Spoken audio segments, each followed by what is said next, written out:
আজানের সময় মোবাইল যারা ব্যবহার করে থাকেন তারা অবশ্যই ভিডিওটি শেষ পর্যন্ত দেখবেন।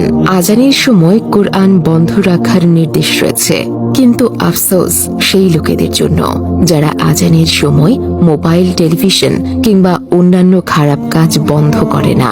আমাদের নবী করিম সাল্লাল্লাহু আলাইহি ওয়াসাল্লাম ইরশাদ করেছেন, যারা আজানের সময় খারাপ কাজের সাথে সংযুক্ত থাকে তাদের সাথে খারাপ কিছু হবার সম্ভাবনা অনেক বেশি।